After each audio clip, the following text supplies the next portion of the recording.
بسم الله الرحمن الرحيم، والصلاة والسلام على سيدنا محمد وعلى آله وأصحابه أجمعين. أهلا بيكم فيديو جديد ويوم جديد. لو أول مرة تشوفوا قناتي ما تنسيش الاشتراك في القناة وتفعيل الجرس عشان يوصل لكم كل جديد أنا بعمله.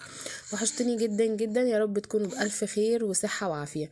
النهاردة بقى جايه لكم كده هنملح السردين مع بعض. السردين بتاعنا البلدي اللي بيكون حجمه كبير. هقول لكم على تمليحه وخطواته بتكون ازاي، وهتاكلوه في 3 ايام فقط لا غير. بصوا انا اسفه لو لو على التصوير وكده، لان كان يونس واقف معايا في المطبخ، فما كنتش عارفه احط الستاند. فانا هوريكم. بصوا، اول حاجه انا جبت السردين كده وغسلته بالطريقه دي، ما بفتحش الميه عليه عشان مهما كان برضو قوه الدفع بتاعه الميه ممكن تكون نازله من الخلاط جامده، فما تهريش بطن السردينه.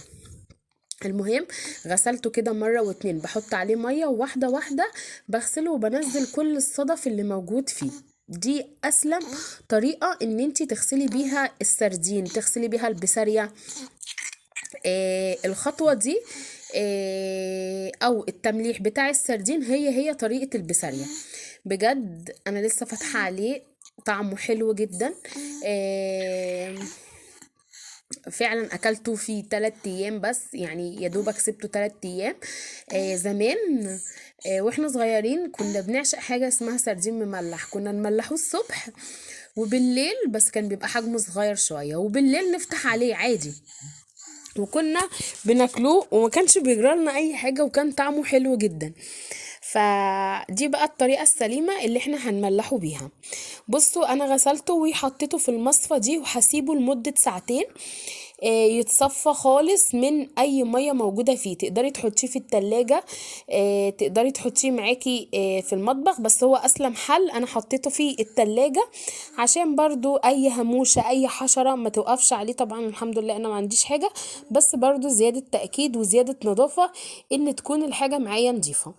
هنا بقى بصوا طلعته من التلاجة واتصفى معايا خالص، كان ناشف خالص. هنا بقى حطيته، جبت البولة اللي انا دي كنت بصفي فيها، هي دي اللي انا هحطه فيها بعد ما اخزنه. حطيت هنا معلقتين شطة كبار، والشتيتة الحمراء دي بتبقى مادة حافظة لأي حاجة مملحة، ان بعد الشر ما يتكونش اي حاجة تكون فيها. هي عموما الشطة بتبقى مادة حافظة. في ناس والمحلات بيحطوا له ملح بس احنا برضو في البيت بنحط له مادة حافظة اللي هي الشتيتة دي. وحطيت معلقة من البابريكا، وحطيت هنا معايا كيلو وربع من السردين، حطيت عليه 3-4 معالق كده من الملح. وانا عارفة انا حطيت قد ايه دي، يعني يا دوبك معالق صغيرة عشان ما يطلعش معايا حادق جدا. بس هو الحمد لله ما طلعش حادق ولا حاجة. هنا بقى حطيت انا اسفه لو على التصوير، بس ان شاء الله هيكون واضح. هنا بقيت احط واحده بالطول وواحده، يعني بحط السردينه عكس التانية. يعني واحده مثلا حطيتها من هنا من ناحية راسها، لا بقلب بقى الناحية التانية وبحط من ناحية ديلها، فاهمين طبعا. المهم بقيت احط بين كل 4 5 6 سمكات كده، او بين كل 6 سردينات كنت بحط الملح والشتيتة وكده. وفي الاخر خالص زقيته بحبة زيت بساط جدا. طبعا في ناس بتستخدم بعد ما بتخلص الزيت اللي هو بيبقى فيه بالشتيتة والكلام ده، بس انا صراحة ما بستخدمهوش او انا ما بحبهوش. هنا بقى بصوا حطيته كده في كيستين وخلاص، حطيت الملح وظبطت الدنيا. هقفل عليه كده وهطلع اي هوا موجود من الكياس، وهشيله في العلبة. وحطيته في البوتاجاز من تحت، على فكرة ما حطيتوش في شمس ولا لا لا لا، في المطبخ بتاعي من تحت، في البوتاجاز من تحت.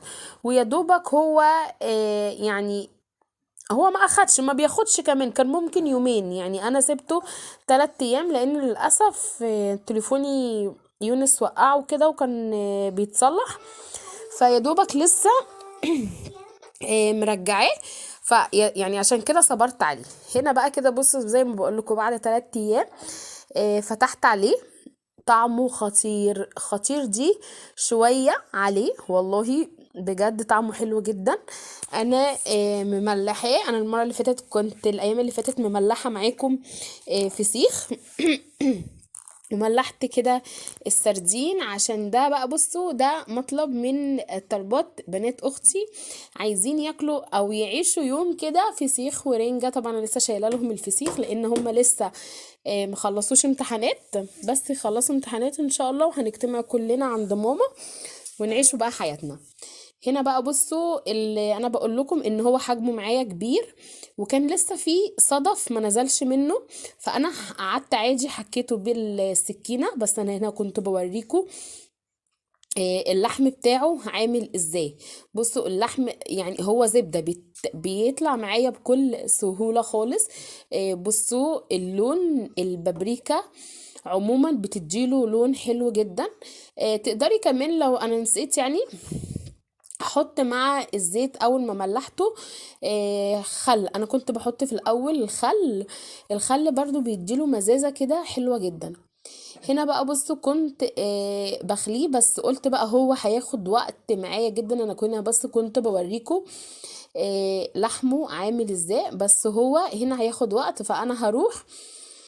والله انا عملت وانا واقفه عشان اساسا يونس كان يعني نايم، فاللحظه دي بقى كده صحى، فروحت انا قلت ايه اروح انا وربنا معايا اخليه، وعشان اشيله في البرطمان عقبال لما البنات ان شاء الله يكونوا جاهزين، وبالنجاح يا رب لكل بناتنا، وربنا ينجحهم ويوفقهم يا قادر يا كريم.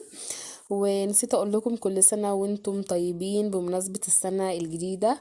يا رب ينعاد علينا الايام بخير ويجعلها سنة سعيدة مليانة بالخير، ويخلينا لبعض كده ونكبر مع بعض دايما. هنا بقى بصوا خليت كده زي ما بقول لكم السردين وشلت كل الشوك، عصرت عليه ليمون هنا وهنا. وفي طبعا انا هشيله الليمون هيديله مزازه حلوه قوي، مش هيمرره، بالعكس لما تشيليه في التلاجة مش هيمرر معاكي ولا حاجه الليمون. شلته بقى كده بصوا يعني انا سبت واحدتين كده ان انا النهارده صراحه هتغدى سمك، فلسه بستنى جوزي لما بيجي بالليل، فانا سبت واحدتين كده في الطبق على جنب صراحة، وهتغداهم وهنخلوا بقى السمك بالليل. المهم بقى بصوا هروح بقى تخزينه زي تخزين الفسيخ بالظبط. لو انت هتشيليه في التلاجة من تحت وهتاكليه قريب تعمليه بالخطوة اللي انا هوريكم دي. عايزة تشيليه ممكن عادي خالص يتشال في الفريزر زيه زي الفسيخ على فكرة ممكن يتشال، بس هتنضفيه وهتشيليه في الفريزر في اي برطمان عادي جدا. لكن انا هشيله في التلاجة من تحت عشان احنا قريب جدا هنجتمعوا ان شاء الله وناكلوه. فجبت العلبة البلاستيك دي، طبعا انا معقماها وغسلاها بالمية السخنة ونضيفة، وحطيت فيها السردين بالشكل ده، وهنزل عليهم بشوية زيت.